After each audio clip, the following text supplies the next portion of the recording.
G'day and welcome back to another episode of Tomo's Tune-Ups. I have my first year apprentice here helping me with a 1968 Morris Mini Matic.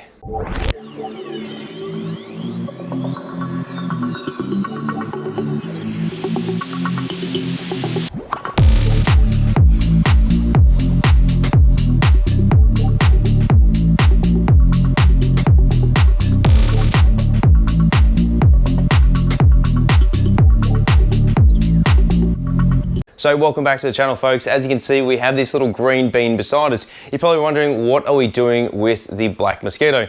Well, at this stage, we are putting it on hold. I've had this customer ask me for quite some time now to have a look at his Automatic Mini, or Mini Matic as they're known. Good boy, Jackson. This is my son, by the way.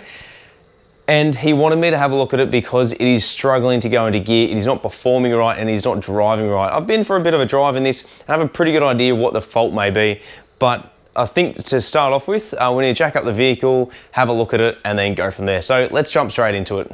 All right, so first step is to jack up the vehicle. As you can see here, we do have it on front jack stands. We're gonna raise the back of it in a minute when the others get here. I've got my good mate Kev and a new person to the show, Josh, rocking up, and they're going to give us a hand today, as well as my little boy Jackson. One of the issues that we had with the vehicle when he drove it was that it was lacking power, it seemed to be slipping, and it wouldn't really go into gear. I took this thing for a burn, and being a 1275 twin SU carby, I realized that there was nothing actually wrong with the mechanical side of it, except for the fact that it does need tuning pretty badly because it does ping. And the performance is okay, but it probably needs another set of jets in there. I'm gonna try and get this thing tuned as best I can, but I really think majority of the issue lies with the selector cable. Essentially what happens is, with this vehicle behind me that doesn't have park, it's got reverse, neutral, reverse, neutral, first, second, third, fourth, followed by drive. Hey. Jackson, I'm filming, okay? I need you to not do that. This car actually doesn't have park. This is an early model, as I said, a 68 BMC Mini Matic.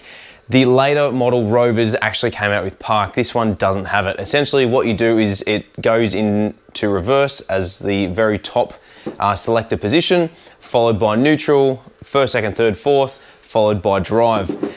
When you come to a stop and you're about to turn the car off, put it into neutral, put it in reverse, turn the car off, handbrake on, and away you go. Now, what happens is when you go from neutral to first, nothing happens. When you then pull it into second gear, you find that it bangs into gear and then goes to take off. When you come to a stop, it then stalls as well. So it tells me that the idle isn't right, but also something to do with the selector mechanism. So we're gonna have a look at it. I think I know what the problem is, and it's probably gonna take quite some time to be able to get the parts here, but I'm going to work out a way in which we can fix it. So let's jump underneath and have a look at what it's actually doing. Let's get started. So we are at Tomo's Tune-Ups, and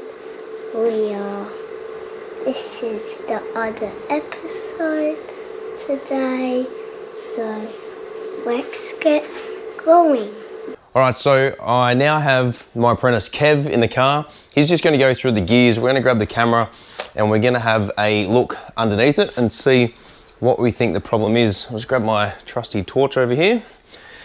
So, essentially, you can. Good work, dude. All right, so here is the selector mechanism just here. Now, I have taken the split pins off it, and that's just going to be easier for us to be able to probably gain access to it. So Kev, can you just put it in reverse for me?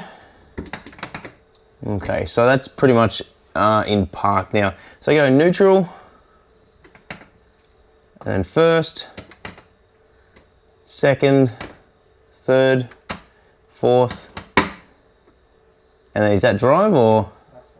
That's fourth and then drive? Okay. So the issue that I've seen, as you can see here, see how that's just rocking back and forth? That should be really firm. Come back to first, then go neutral, and then first. Okay. So what I've actually found here before is that when we go from neutral to first, the amount of movement that's here gets taken up by the adjustment in the cable. So just up, down along here. Everywhere I've looked online, I haven't been able to see any adjustments here. I've spoken to a couple of different people and they've shown me how to do it and get the correct adjustment there. So make sure you check that out in the pictures listed beside or in the description of the video. But yeah, essentially there's no Morris Mini Matic stuff available online that I've seen. And this having too much movement, essentially what I've worked out is that when it goes from neutral to first, it doesn't move because there is too much free play inside there, which doesn't engage first gear. When you then go into second gear, it then properly pushes it, and then that's what causes it to bang into gear. So as you can see there, that has way too much movement. So that is what our issue is, and we need to now figure out what we're gonna do and how we're gonna fix this. So Jackson, what are we gonna do with this? Do you know? Fix. We're gonna fix it. What are we gonna fix it with? I just got the thing. Will this work? Oh, that is the exact part we need. Thanks, Kev. All right, so we actually ordered this from the States. It took many months to get here. So we're gonna throw this in. Essentially, there is a brass bush inside there. The brass bush is worn, causing excessive movement. I could have probably got it taken out, re-machined, milled, new piece put in, but the time frame that we had didn't really allow for that. But because we waited the amount of time, I'm gonna pull it out, we're gonna measure it, and then get that one rebuilt. I'm gonna keep that one, because these old parts are super hard to come by. All right, so we pull these pins out first. I did test it prior, and that's why they didn't have split pins or R pins through there. So there's one on either side, front and back. And then we have a 1/2 inch bolt that'll come out. We do have to move that cable off to the side, so it might just rotate and twist. And then we'll do the same with that one when it comes out of that part just here where it goes in the gearbox. All right, so 1/2 inch. Remove that off the top. It's the nut and the washer.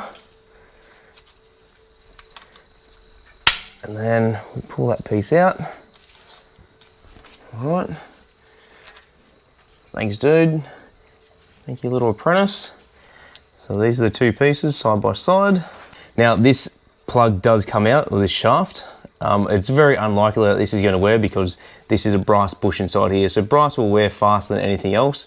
So that's generally why they use it. So once we measure the inside of this, we can get the old one machined to suit, and then keep it to the side. That way, if anyone ever needs one, we've got it. But as I said, these are the sort of parts that you want to keep because they are super hard to come by. Okay, so measurement that I'm going to get, we'll test both ends.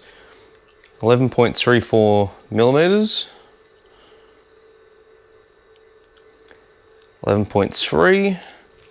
The bloody moths flying around because it's Australia and it's night time. The other end is 11.3, turn at 90 degrees, 11.33. So there is definitely movement there in it, and it's certainly not symmetrical. You could use a internal dial gauge, I think it is, internal vernier, T-gauge, bore scope, whatever it is. There is a tool you can use to work out the ovality, the inside of an object, which would be easier. But now we check the new one. Thanks, dude. Okay, so set it to 0. Yeah, so this is 11.11 millimeters. Yeah, the same there. Check. 11.17, 11.19. Yeah, so it is 0.1 of a millimeter difference, which is obviously enough that by the time the movement gets from one end to the other, that's what's causing the movement with the issue. So let's throw this in and let's take it out for a drive and make sure that she works. Now, while we've got it jacked up, we're actually going to go through and just grease all the nipples at the front. We're going to check the brakes and check the suspension over, put the wheels back on, put the grill on, go for a drive. If it's not this episode, it will certainly be tomorrow when I take it for a proper drive after I give it a tune, and I will advise how it goes. So it's important to make sure we set this the right way. Just gonna go here, slide it up, twist it around.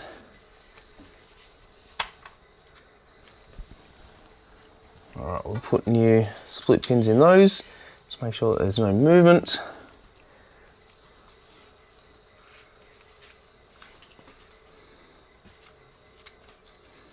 Essentially, this is the biggest problem that we've got at the moment with this vehicle, other than it probably needing a proper tune, which I'm going to try and do in the morning, as it is currently Saturday night when I'm filming this. I don't really want to be revving the ringer out of this thing and trying to get it to tune, especially this late at night. I've only just moved into this place, so I don't want to upset the neighbours. I'm sure it'll be fine. As long as there's no asbestos in my garden bed, we shouldn't have a drama. All right, Kev, you want to jump in the car and have a look at that, mate? We're going to test it.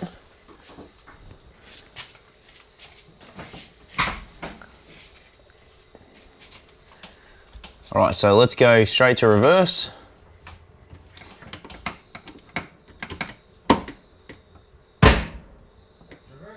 All right, let's go neutral. First. Second, third, fourth, and then drive. Yeah, sweet. Yeah, so it probably will be firm because there's no movement here. Yeah. Essentially, if you take up the slack in the cable, you're adjusting all of the movement there, which then tries to band-aid fix this actual problem. But now we can test it and just double check to make sure that we have rectified the problem.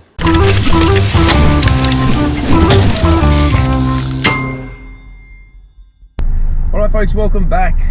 Essentially from the last part of the episode that you saw up until now, we put the belt crank in, we did the adjustments we needed to, and then we sent it on its way.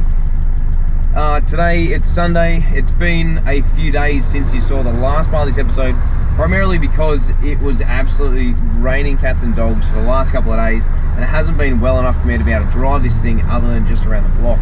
So we're going to go on a bit of a road test today. It's a Sunday afternoon. I've just come back from Melbourne and I'm just hanging out with my family.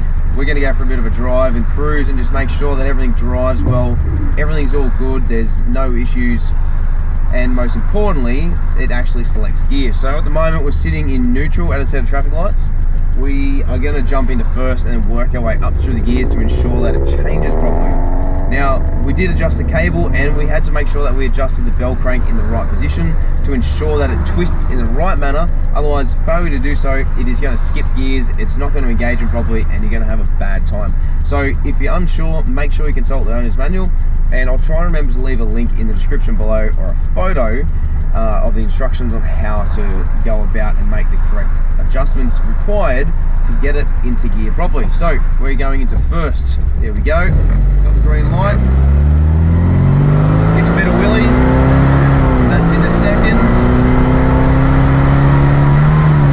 That's into third. It does slip a little bit, I've noticed. And then fourth. Hey presto, what do you know? Before, essentially what we would do is we would adjust it. Some old Cortina or something, I think. Maybe I was completely wrong. It's like an old Volvo. Essentially what we'd do before is we'd go from neutral into first, nothing would happen. By the time we almost got into second gear, we'd find that it would just bang into gear, and then it would be pretty much a gear behind. So it was definitely non-adjusting properly as to how it should have been.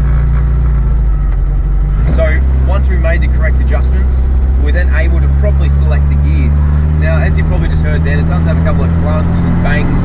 There are further issues with this vehicle, for instance, the main engine mounts that support the engine gearbox and the subframe. They're heavily worn, as well as the top steady bar pushers as well.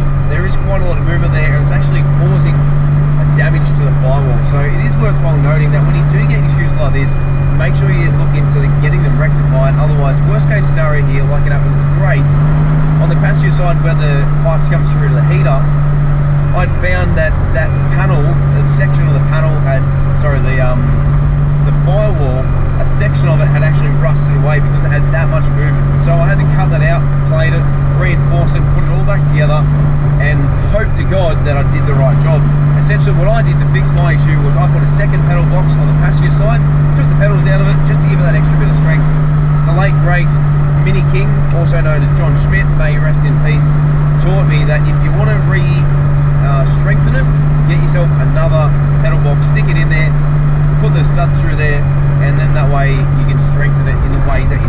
about doing serious modifications to the car. Like if you're not pulling it apart, you're not rebuilding it, you're not painting the car, it is an easy, cheap and affordable way to strengthen the firewall on a classic Mini. So far this thing is going really well. We have really good oil pressure. It's sitting at around 50 PSI, which is perfect. I'm pretty sure the fuel gauge is cactus, or it just doesn't work, simply because I drove it the other day around the block and I went for a bit of a road test. Lo and behold, I found that about a kilometre from home, we were out of fuel. So what did I have to do? Walk home, get the jerry can, top it up, and then fill it back up. So I've just gotten fuel just before, and now we're sitting at probably 3/4 full, but the gauge is still not moving, so it's not a drama. I'll let the customer know and see if he wants us to rectify it. If not, it's not an issue. Essentially now I'm really happy with how this car goes. I'm going to hopefully go for a decent sort of 40 minutes or an hour drive, just to ensure that as it goes through the different heat cycles, it gets hot, it stays warm, we go for a picnic. After we then finish, we then come home, the car drives fine. It starts, everything is back to how it should be. Before I go, a couple of things. First one is we did a service on this car. So my apprentice Kev and I, we jumped underneath, we did a oil change.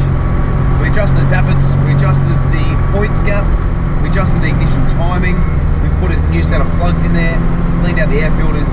It appears that someone has put oil in them, and I'm fairly certain they're a non-oil type filter. They're just the standard ram flow ones, and I'm pretty sure they should just remain dry. So anyone in the comment section that runs a ram flow air filter, please let me know if I'm wrong. But essentially we've done a service on it, we've checked all the pressures, the brakes are good, we've adjusted the handbrake so it's nice and firm now. It doesn't hold all that well, but you know what classic Mini does. And I gave the carbies a bit of a tune. Now, I'm not really much of a tuning fanatic. I can certainly attempt to do it, but if it doesn't have the right needle in there to begin with, as you're well aware, or if you're unaware, it's not going to make it go much better than what it does currently. So it's one of those things that you can probably tune it and get it running better, but to properly have it tuned, you need to send it to someone to put the right needle in there. I somehow managed to tune both carbies, and this thing almost starts first go now. Ignition on, a couple of pumps, the accelerator pedal, turn the key, and away we go. Second thing is, this thing isn't that bad of a car. I was really concerned driving an automatic classic Mini, thinking that this thing was going to be slower than a wet week. But in actual fact, it goes alright. Considering it's got a 1275 in it, it gets up in boogies. Like, it is definitely not the fastest thing, and it is probably as stock as a rock in terms of internal engine components anyway. It's got an exhaust on it, but yeah, it definitely doesn't have anything more than just twin carbies, and that's it really, an exhaust. So not even a stage 1 kit. But the thing does drive really well. It goes like a Mini.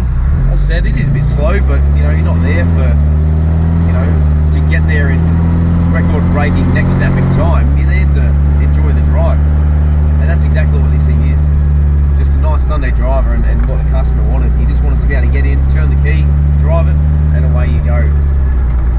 Lastly, before I go, this has been in the pipework for quite some time to be able to get this onto the channel, and the customer's actually been talking to me for many months now, well and truly before I got the Black Mosquito in the shed. So this was one of those jobs that could have snowballed, in which we thought it was going to require a complete gearbox rebuild, but in actual fact we found the part required to be able to fix it properly. So we started looking into doing a conversion from wet to dry suspension, as well as auto to manual, but turns out it was a simple fix. Well, fairly simple anyway. I managed to be able to get the parts fairly easily. It did take a couple of weeks from the States, but we got there in the end, which is great. So this is just a little interim part of the channel at the moment, just a little extra I've got going on, or had going on, should I say. So a nice little short episode, hopefully short anyway, on the classic Minis that I work on. The community is growing with Tomo's tune-ups, with people who want their car serviced or maintained or repaired or built by me, which is really nice. So if you're ever stuck and you need a hand, you want to reach out and get to know me, maybe you just want some advice, feel free to drop me a line below, or even on Instagram. More than happy to help where I can, within reason obviously. If you're on the other side of the world, it does become a little bit harder. But that's the episode. Thanks very much for watching. I really enjoyed this one. It was something that it was going to start off being a massive hill of a mountain of a job, but it turns out that it was something that wasn't as bad as we thought, which is really nice and really reassuring. Essentially, this is done and dusted. We'll keep driving it, we'll go for a bit of a cruise, make sure that it's all fine. As long as it is, slap her on the bum and send her home. Thanks very much for watching, and we'll see you again on the next episode of Tomo's Tune-Ups.